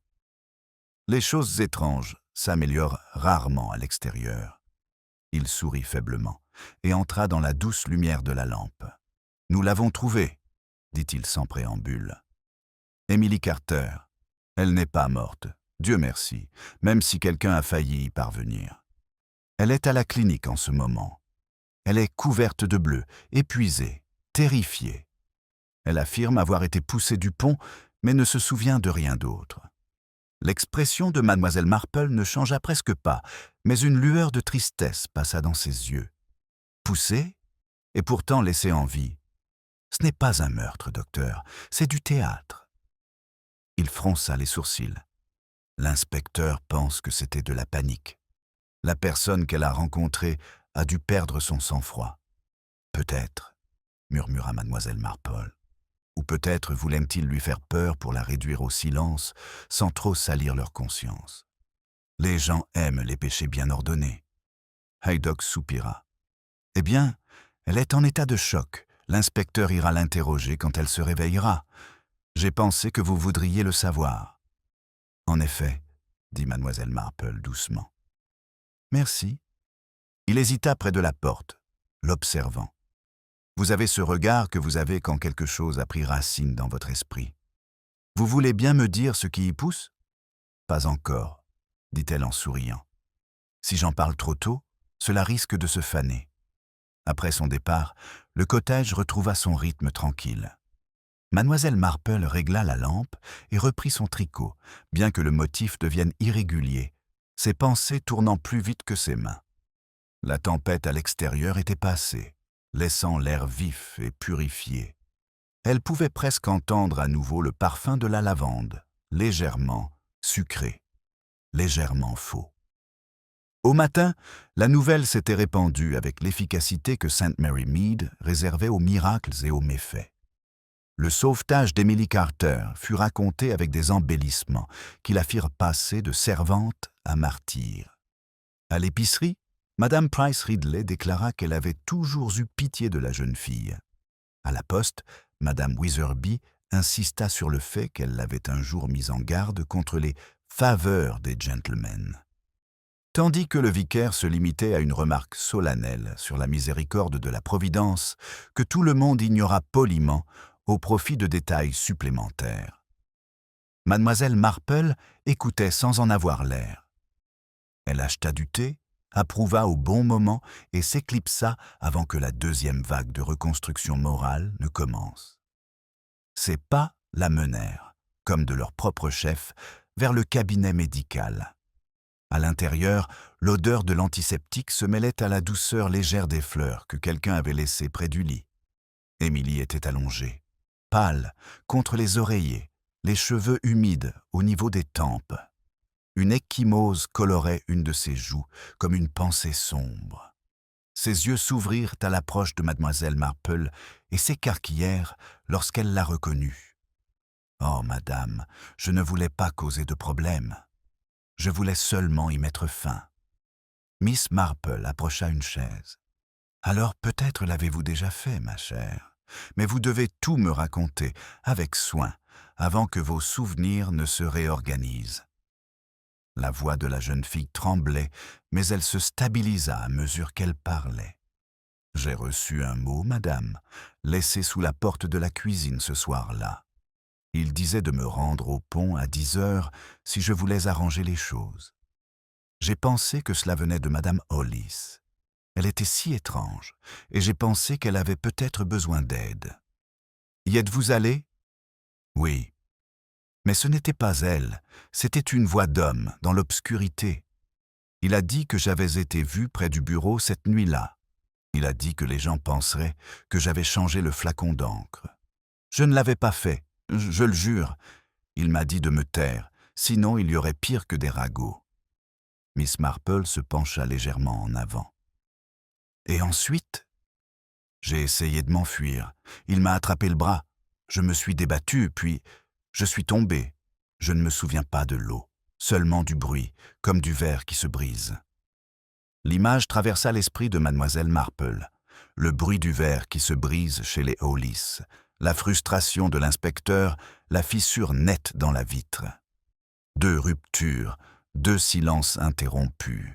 « Émilie, dit-elle doucement, avez-vous déjà vu M. Hollis écrire avec cette encre lavande ?» La jeune fille hésita. Une seule fois. Il était seul et il a dit que c'était une lettre privée. Il souriait, mais pas gentiment. Après ça, madame Hollis a gardé le flacon à l'étage. Elle disait que ça lui rappelait ses maux de tête. Le regard de mademoiselle Marple s'adoucit. Les maux de tête peuvent être très sélectifs. La porte s'ouvrit alors, et l'inspecteur Grayson entra, son chapeau à la main, l'air vif mais fatigué. « Vous m'avez encore devancé, mademoiselle Marple. J'ai pensé que l'enfant avait peut-être plus besoin de réconfort que de questions. » dit-elle. Il acquiesça d'un signe de tête, jetant un coup d'œil à Émilie. « Nous garderons un agent en poste cette nuit. Celui qui a fait ça ne dormira pas tranquille. » Quand ils sortirent ensemble, l'air de midi scintillait faiblement sous l'effet de la chaleur. De l'autre côté de la pelouse, les villageois se rassemblaient, comme des étourneaux bavards. Grayson fronça les sourcils. « Ils vont démêler cette affaire, avant que je puisse nouer le moindre nœud. »« Laissez-les faire, » dit calmement mademoiselle Marple. « Les rumeurs préparent le terrain pour la vérité. Elles ameublissent le sol. »« Ameublissent ou empoisonnent ?»« Les deux, » dit-elle en souriant faiblement. Ils s'arrêtèrent près de la porte du cimetière. Au-delà du mur, un parterre de lavande fleurissait abondamment à côté du chemin, de la même couleur que l'encre, délicate et trompeuse. Les abeilles voletaient, diligentes et indifférentes. Mademoiselle Marple se pencha pour cueillir une seule branche. « C'est drôle, n'est-ce pas ?» murmura-t-elle, comme quelque chose peut sentir si bon et pourtant cacher une amertume en dessous. Grayson l'observait. Vous pensez que l'encre est plus qu'une simple fioriture, n'est-ce pas? Un signal, peut-être? Je pense, dit-elle, que l'encre est comme une voix. On peut reconnaître la nature d'un mensonge à la nuance de la vérité qu'il prétend être. La cloche du presbytère sonna l'heure, d'un son chaud et lointain. Grayson se redressa. « Je vais aller chercher un mandat pour fouiller à nouveau la maison des Hollis. Il y a quelque chose dans ce bureau que j'ai manqué. » « Vous trouverez peut-être moins que ce que vous espérez, » dit-elle, « ou plus que ce que vous souhaitez. » Il lui adressa un sourire sec. « Vous aimez me mettre en garde, ma mademoiselle Marple. Ce n'est pas un avertissement, inspecteur, mais une préparation. Il y a une différence. » Ce soir-là, alors que le crépuscule tombait sur St. Mary Mead, elle s'assit une fois de plus près de sa fenêtre, la branche de lavande posée sur le rebord. En bas, la ruelle scintillait faiblement dans la dernière lueur du jour, paisible et trompeuse à parts égales. Un mouvement se produisit dans la maison Hollis. Une ombre traversa une fenêtre à l'étage, puis une faible lueur de bougie apparut. Miss Marple observait sans tourner la tête. Elle savait à qui appartenait cette chambre, et elle savait aussi que les morts hantaient rarement les vivants, aussi efficacement que la culpabilité. Quelque part à l'intérieur, un secret relâchait son emprise, s'apprêtant à tomber. Et alors qu'elle pensait que la nuit resterait calme, une deuxième lumière s'alluma, soudainement, brièvement, dans le bureau en contrebas. Un rideau bougea, puis se stabilisa. La lueur disparut aussi vite qu'elle était apparue, ne laissant derrière elle que l'obscurité. La lueur soudaine à la maison Hollis resta gravée dans l'esprit de mademoiselle Marple longtemps après avoir disparu. Le village avait retrouvé son calme habituel, mais sous cette tranquillité, quelque chose semblait déplacé, comme un tableau légèrement de travers sur un mur que personne n'osait toucher. Elle resta à sa fenêtre, la branche de lavande captant le plus faible reflet de la lune, sa couleur s'intensifiant jusqu'à devenir presque violacée. Un bruit étouffé provenait de l'allée, le crissement lent de bottes sur le gravier. Elle écarta légèrement le rideau et vit la silhouette de l'inspecteur Grayson s'arrêter près du portail des Hollis, sa lampe balayant la haie en arc mesuré. Un instant plus tard, une autre silhouette, plus petite, apparut, tenant un manteau au-dessus de sa tête pour se protéger de la bruine. C'était Madame Witherby. Elle hésita devant le portail, parlant d'une voix rapide et anxieuse dont mademoiselle Marple ne comprit que quelques bribes. Puis, aussi soudainement qu'elle était arrivée, elle se détourna et disparut dans l'obscurité. Mademoiselle Marple pinça les lèvres, plongée dans ses pensées. Peu de gens à St. Mary Mead s'aventuraient dehors après 10 heures, à moins d'y être contraints par leur conscience ou par leur absence de conscience. Elle posa son tricot, éteignit la lampe et laissa l'obscurité l'envelopper comme un châle protecteur. Au matin, l'air était vif et frais, le genre de journée qui prétend commencer à zéro, mais qui porte en elle les secrets de la veille. À l'épicerie, les chuchotements allaient maintes plus vite que les balances. Madame Price Ridley annonça avec délectation que de la fumée avait été vue sortir de la cheminée des Hollis bien avant l'aube. « C'est une heure étrange pour faire du feu, » dit-elle d'un ton significatif, « à moins que quelqu'un ne brûle autre chose que du bois. » Mademoiselle Marple se contenta de sourire et acheta son thé. Elle comprit, à la nuance de la rumeur, que ce n'était pas seulement du papier qui avait brûlé, mais aussi la confiance, et à St. Mary Mead, c'était le combustible le plus rare. Quand elle arriva sur la place, elle trouva l'inspecteur Grayson debout près du bureau de poste, son manteau déboutonné, l'air à la fois irrité et fatigué.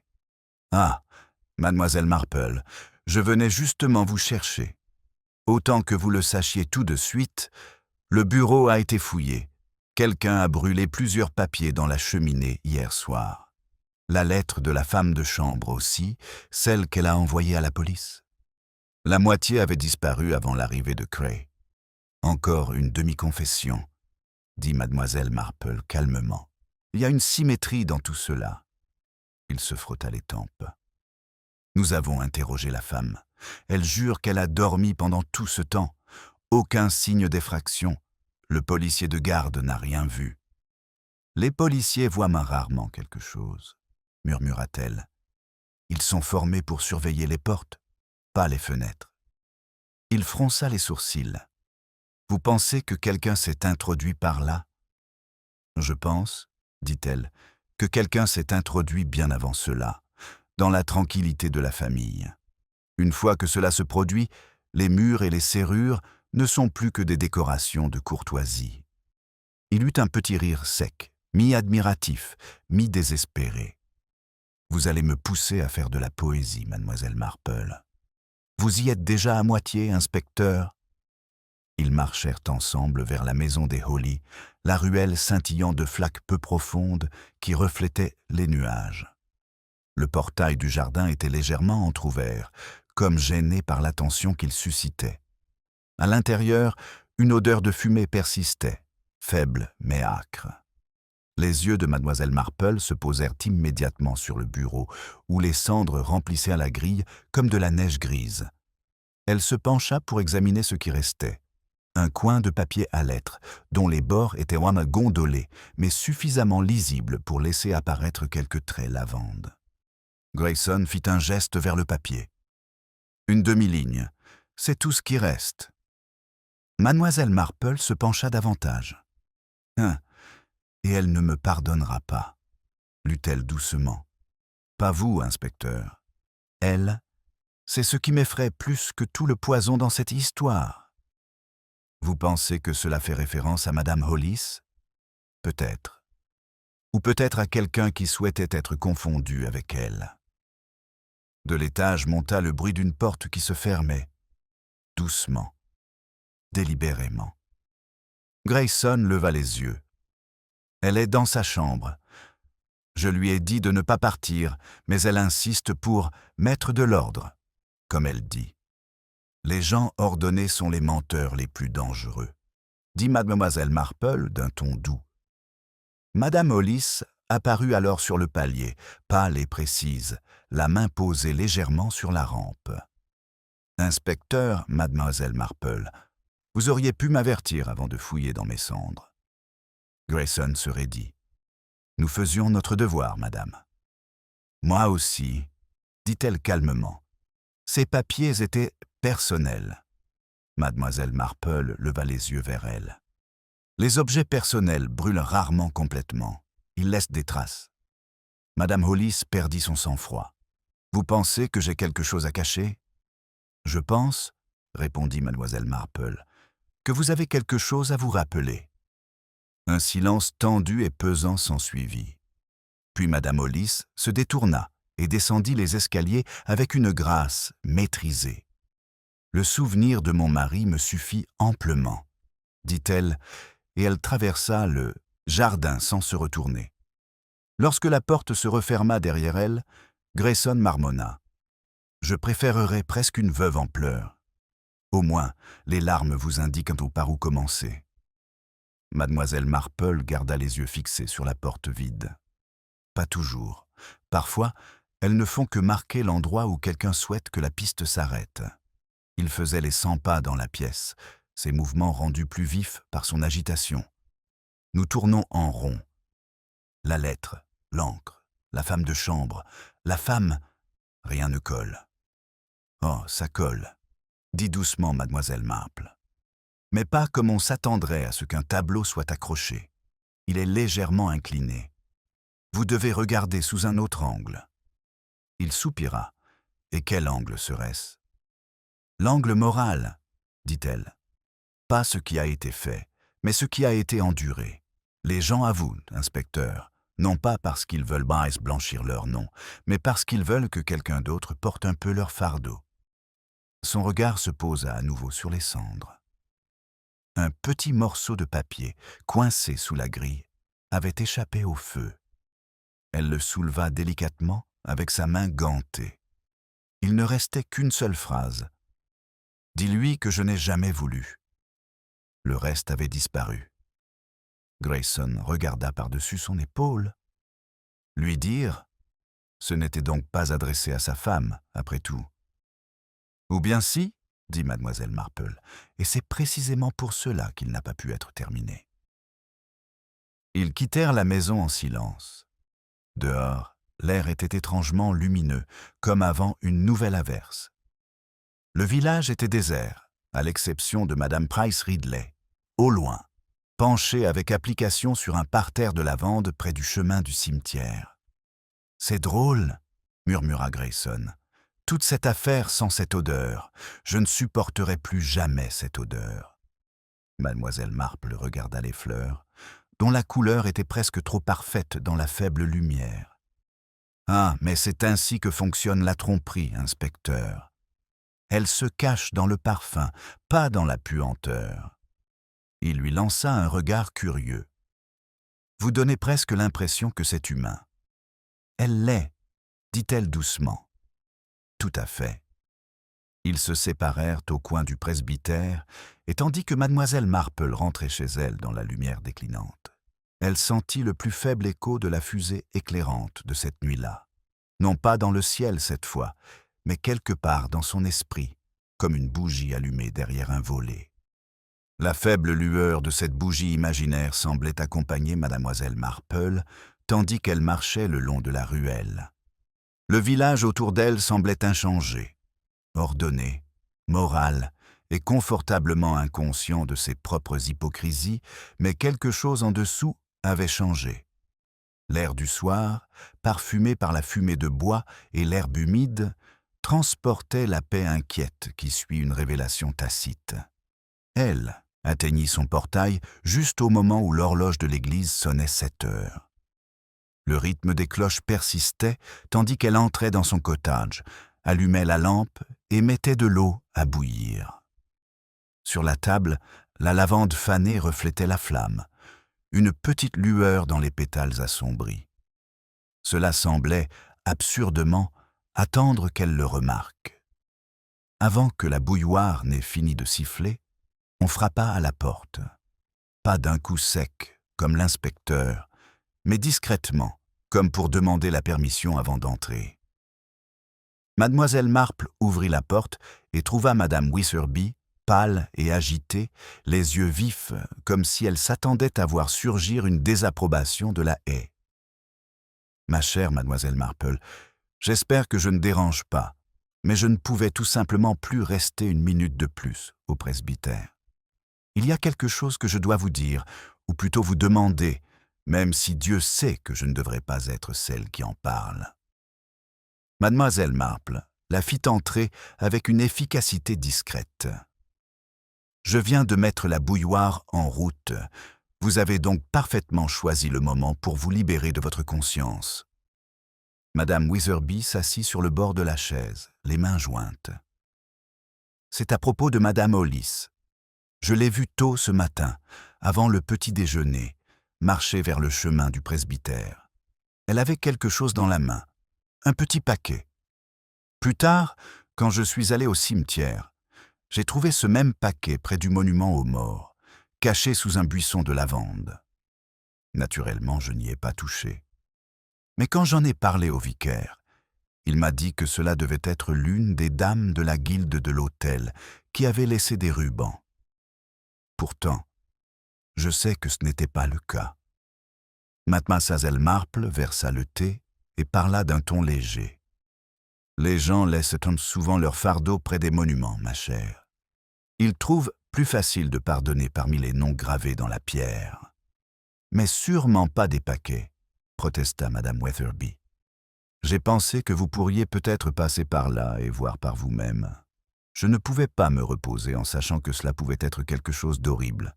Du poison peut-être, ou une confession. » Mademoiselle Marple sourit faiblement. Les deux sont parfois liés. Elle prit son manteau et son chapeau sans se presser. « On y va ensemble ?»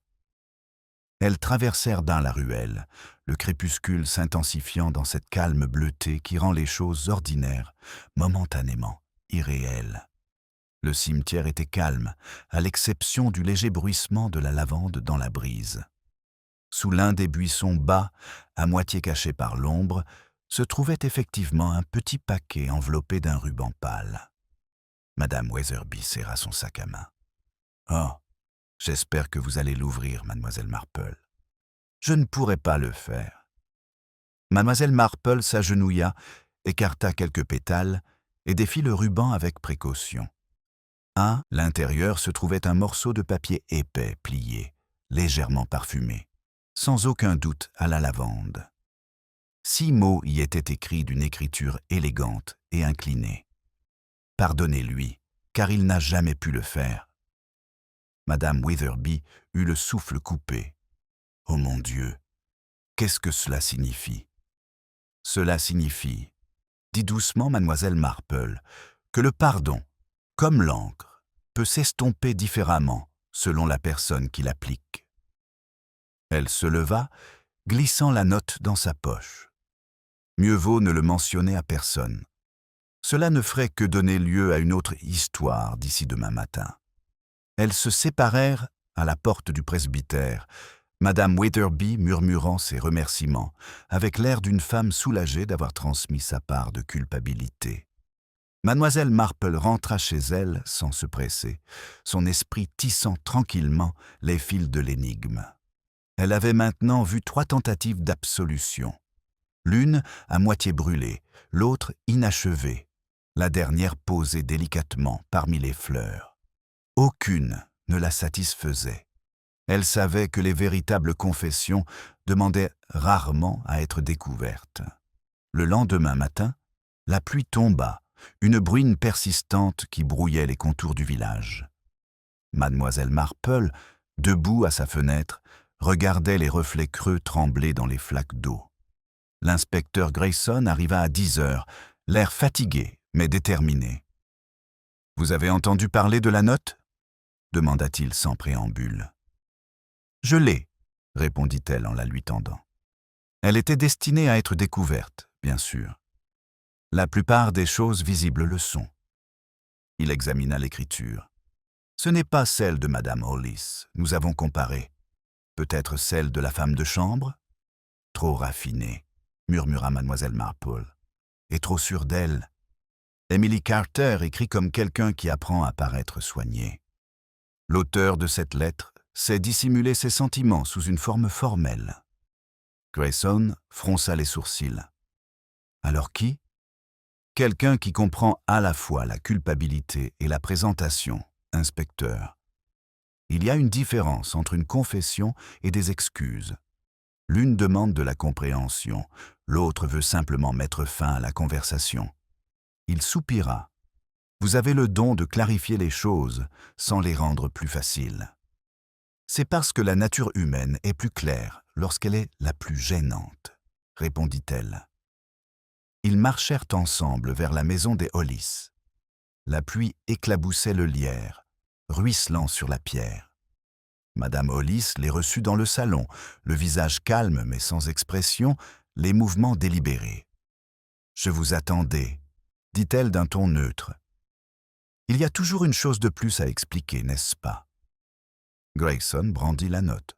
« Nous avons trouvé ceci près du cimetière. Vous le reconnaissez ?» Ses yeux clignèrent bas brièvement avant qu'elle ne réponde.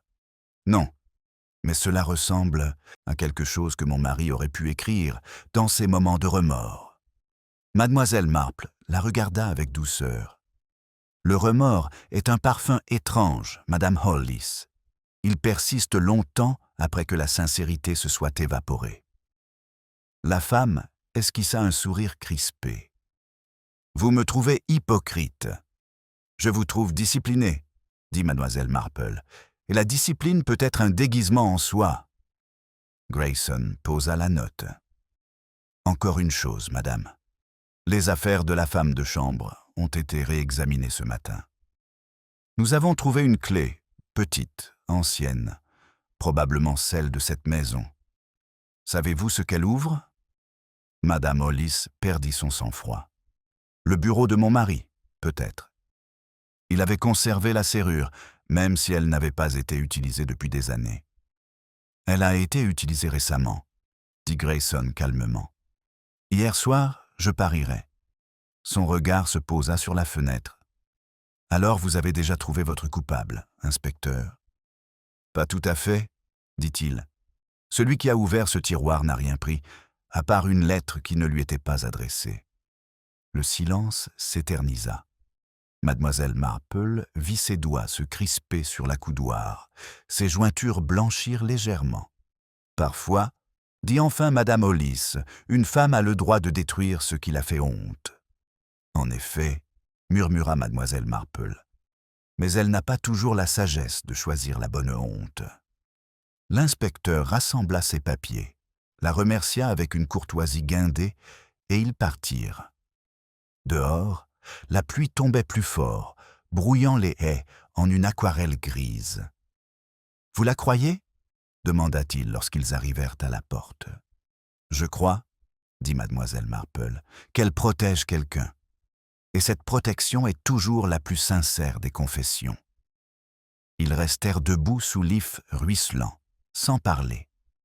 De l'autre côté de la ruelle, l'horloge de l'église sonna midi, son son absorbé par la pluie. Mademoiselle Marple leva les yeux, l'air distant, pensif.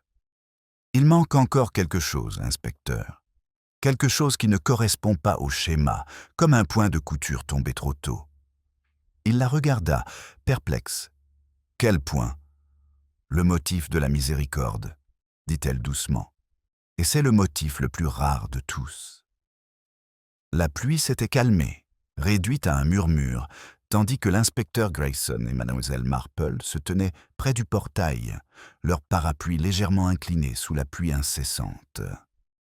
La ruelle au-delà était voilée et scintillante, ses flaques reflétant les contours flous des arbres et des cheminées, un monde propre en apparence, mais pas en réalité. Le regard de Mademoiselle Marple s'attarda sur le clocher de l'église qui s'élevait faiblement à travers la brume. Cela lui rappela que la dissimulation se drapait souvent dans la révérence. Elle se dirigea vers chez elle, d'un pas tranquille, les pensées claires. L'inspecteur, qui marchait à ses côtés, rompit le silence le premier. « Vous avez dit qu'elle protégeait quelqu'un. Qui pensez-vous que cela puisse être? La femme de chambre. Cela semble peu probable maintenant qu'elle est à peine sortie d'affaires. » Mademoiselle Marple secoua la tête. « Non, inspecteur. Madame Hollis protège par instinct, pas par affection. C'est sa façon de maintenir l'ordre dans son monde. La question est, quel désordre menace cet ordre ?» Il fronça les sourcils. « Vous parlez encore par énigme. »« La nature humaine est principalement faite d'énigmes, » dit-elle doucement.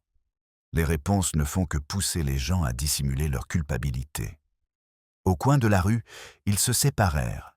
Lui se dirigea vers le commissariat, elle vers son cottage, où la lampe à la fenêtre brillait toujours avec cette petite constance patiente qui caractérise les habitudes. Cette vue la remplit d'une reconnaissance tranquille. Une maison qui garde sa lumière allumée pour la certitude, même lorsque le cœur du problème reste obscur. À l'intérieur, elle rangea son parapluie, se servit une tasse de thé et déplia ses pensées avec le même calme méthodique que sa serviette. Chaque fil de cette tapisserie de tromperie ne menait pas à la cupidité ou à la passion, mais à la peur d'être démasqué, des conséquences, de perdre son costume moral dans un village qui vénérait les apparences comme de la piété. Un léger coup à la porte la tira de ses pensées. Le sergent Cray entra, trempé par la pluie, et serrant sa casquette comme un écolier repentant. « Excusez-moi, mademoiselle Marple. L'inspecteur m'a dit que vous pourriez m'aider à comprendre quelque chose. C'est l'écriture manuscrite, cette note lavande que vous avez trouvée près de l'église. Nous l'avons comparée à d'anciens registres paroissiaux, et il y a une correspondance. » Elle haussa un sourcil. « Une correspondance. Oui, madame. Elle date d'il y a 3 ans. Des notes écrites par la femme du vicaire lorsqu'elle a pris en charge le planning des fleurs. Même inclinaison, même boucle sur les majuscules. » La main de mademoiselle Marple, immobile et sans hâte, posa sa tasse. « Madame Weatherby, » dit-elle doucement. « Eh bien, c'est intéressant. » Cray acquiesça, incertain. L'inspecteur a également trouvé cela étrange. Il est parti lui parler. Je pense qu'elle ne va pas apprécier. Peu de gens apprécient que leur vertu soit examinée à la lumière du jour, dit-elle. Et le presbytère a toujours de si beaux rideaux. Il rougit légèrement. Je vous laisse, madame. J'ai pensé que vous voudriez le savoir. Une fois qu'il fut parti, mademoiselle Marple resta assise un long moment, le bruit de la pluie s'atténuant pour laisser place au tic-tac tranquille de l'horloge. L'ingérence de madame Wetherby, aussi bien intentionnée fût-elle, correspondait parfaitement au schéma. C'était une femme qui aimait racheter les autres publiquement, une façon sûre de confesser ses propres péchés de manière invisible. La note, la vende n'était donc pas un pardon, mais une intrusion, une tentative de réécrire la fin morale de quelqu'un d'autre. Pourtant, quelque chose la troublait encore. Pourquoi laisser la note dans le cimetière? Pourquoi la formuler avec une pitié aussi ambiguë? Pardonnez-lui, car il n'a jamais pu le faire. Ce n'était ni une accusation, ni une absolution, simplement une observation. Et mademoiselle Marple savait que l'observation pouvait être la forme de jugement la plus dangereuse. Plus tard, dans l'après-midi, elle prit à nouveau son parapluie et se dirigea vers le presbytère. La pluie avait cessé, mais l'eau continuait de s'écouler des gouttières à un rythme lent et irrégulier. Dans le salon du vicaire, madame Wetherby était assise près du feu, sa broderie à la main, l'air sereinement fatigué. « Ma chère mademoiselle Marple, quel courage de sortir par ce temps. Vous avez sans doute entendu parler des questions épouvantables de l'inspecteur. Il se trompe complètement, bien sûr. Je suis sûr qu'il se trompe souvent, dit mademoiselle Marple avec gentillesse.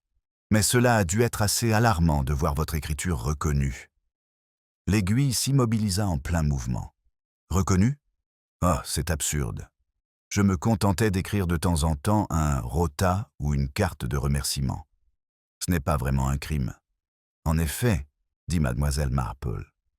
Mais cela peut être dangereux d'écrire des mots qui ne sont pas entièrement les siens. Ils ont tendance à mener leur auteur vers des lieux inattendus. » Le sourire de madame Wetherby vacilla. « Vous pensez que j'ai écrit cette note? »« Je pense, dit doucement mademoiselle Marple, que vous avez peut-être voulu apaiser une âme coupable et que vous avez au contraire en agitant une autre. » Ses mains tremblaient légèrement lorsqu'elle posa la broderie.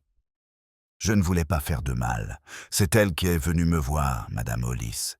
Elle m'a dit que son mari avait écrit quelque chose d'horrible avant de mourir, quelque chose qui pourrait la ruiner. Elle m'a supplié de l'aider. J'ai pensé que si elle se croyait pardonnée, elle cesserait d'en parler. » « Vous avez donc écrit ces mots, vous-même, » dit doucement mademoiselle Marple. « Une falsification par pitié. Je pensais que cela aiderait. » La voix de madame Wetherby se réduisit à un murmure. « Mais quand je l'ai laissé dans le cimetière, j'ai vu la lumière de l'inspecteur à sa fenêtre. J'ai paniqué. » Le ton de mademoiselle Marple resta calme. « Parce que vous craignez d'être découverte, ou parce que vous craignez qu'elle y croie trop facilement ?» Madame Wetherby pressa une main contre sa poitrine.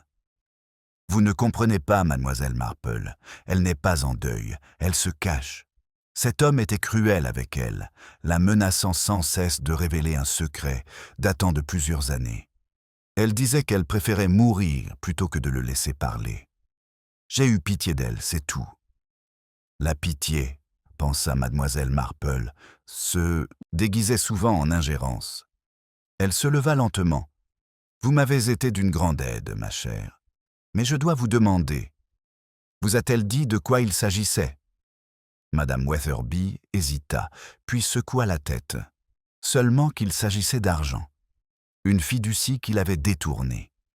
Elle a dit qu'il lui en voulait, que c'était pour protéger sa réputation. Dehors, derrière la fenêtre du salon, la pluie recommençait à tomber, douce comme un souffle contre la vitre. Mademoiselle Marple se tourna vers elle, son reflet se mêlant faiblement à celui de madame Wetherby. Deux femmes aux vertus différentes, mais toutes deux capables de folie. « Reposez-vous, ma chère, dit-elle en se dirigeant vers la porte. Vous avez suffisamment pardonné pour toute une vie. » En sortant dans l'air humide, elle vit l'inspecteur Grayson qui attendait près du portail. Il avait l'air sombre, mais satisfait. « Je viens de lui faire avouer, » dit-il. La note était la sienne. Elle pensait sauver l'âme d'une amie, la pauvre idiote. Je lui ai dit qu'elle avait peut-être détruit des preuves à la place. Mademoiselle Marple acquiesça. Le chemin de la rédemption est pavé de papeterie bien choisie. Il cligna des yeux, à moitié amusé. Cela ne nous rapproche toujours pas de la vérité, n'est-ce pas? Oh, je ne dirai pas cela, murmura-t-elle. Nous savons maintenant qui a cherché le pardon, qui l'a accordé à tort et qui l'a refusé catégoriquement. Ce triangle se termine souvent mal. Ils marchèrent quelques pas ensemble dans la ruelle. Le rythme de la pluie s'intensifia, une douce percussion sur les toits. « Je repasserai chez les Hollis ce soir, » dit Grayson. « Elle cache encore quelque chose, je le sens. » La voix de mademoiselle Marple était basse. « Allez-y doucement, inspecteur. Quand les femmes gardent des secrets, elles gardent souvent les péchés des autres autant que les leurs. » Le vent emporta ces mots dans la pluie, les transportant comme un parfum léger, à la fois doux et troublant. Derrière eux, l'horloge de l'église sonna une fois, d'un son grave et délibéré, comme pour marquer le moment précis où la vérité allait commencer à se révéler. L'écho de la cloche roula lentement dans l'air humide, se dissolvant dans le rythme de la pluie. L'inspecteur Grayson releva son col, marmonna quelque chose à propos du mauvais timing et se dirigea à grands pas vers la maison des Hollis, ses bottes frappant les flaques d'eau avec une détermination fatiguée. Mademoiselle Marple le regarda s'éloigner, son parapluie fermement au-dessus d'elle, les yeux légèrement plissés, alors que le dernier coup de cloche s'évanouissait. Il régnait un calme étrange à ce moment-là, comme si le village, épuisé par ses propres spéculations, s'était enfin arrêté pour écouter. Elle le suivit à distance, sans se presser. La route étroite serpentait le long de haies scintillantes d'eau, passait devant la fenêtre sombre de la poste et continuait vers la silhouette grise de la résidence Hollis. Une seule lumière brillait à la fenêtre du bureau, stable, délibérée. Non pas la flamme tremblante de la culpabilité, mais celle, calculée, de la décision. Mademoiselle Marple sentit cette légère contraction dans sa poitrine qui survient lorsque la déduction approche de la certitude et que la certitude approche à son tour du danger. Grayson frappa brusquement. La porte s'ouvrit, non pas sur Madame Hollis, mais sur le docteur Haydock, un manteau jeté à la hâte sur les épaules. « Vous arrivez juste à temps, » dit-il d'un ton grave. « Elle est tombée malade, elle prétend s'être évanouie. Mais j'ai déjà vu ce genre de choses auparavant. L'évanouissement n'est pas dû au choc. C'est un choix. » Ils entrèrent ensemble. Le bureau était tel que mademoiselle Marple l'avait vu la dernière fois. Le bureau était dégagé, la grille était balayée. Une légère odeur de fumée flottait encore dans l'air comme le souvenir d'une dispute. Madame Hollis était assise dans le fauteuil près du feu, aussi pâle que les cendres qui s'y trouvaient. Ses mains reposaient immobiles sur ses genoux, mais ses yeux, clairs, grands et trop calmes, trahissaient le calme de quelqu'un qui avait fait la paix avec une chose inévitable. « Madame Hollis, » dit Grayson d'un ton sec, « nous avons déjà parlé de la lettre. Il est temps d'arrêter de tourner autour du pot. » Elle esquissa un petit sourire, presque indulgent. « Et pourtant, la vérité semble tellement aimer tourner en rond, inspecteur. Nous avons passé toute la semaine à tourner en rond. » Il ignora la remarque. « La note trouvée dans le cimetière. Nous savons maintenant qu'elle a été écrite par Madame Weatherby et non par votre mari. Elle prétend que vous lui avez demandé de l'écrire. » Un léger mouvement, rien de plus qu'un léger serrement des lèvres. Si c'est ce qu'elle dit. « Pourquoi ?» Le regard de Madame Hollis se porta vers la fenêtre. « Parce que j'étais fatigué d'être prise en pitié, peut-être, ou d'être méprisé pour de mauvaises raisons. Je voulais que cela cesse.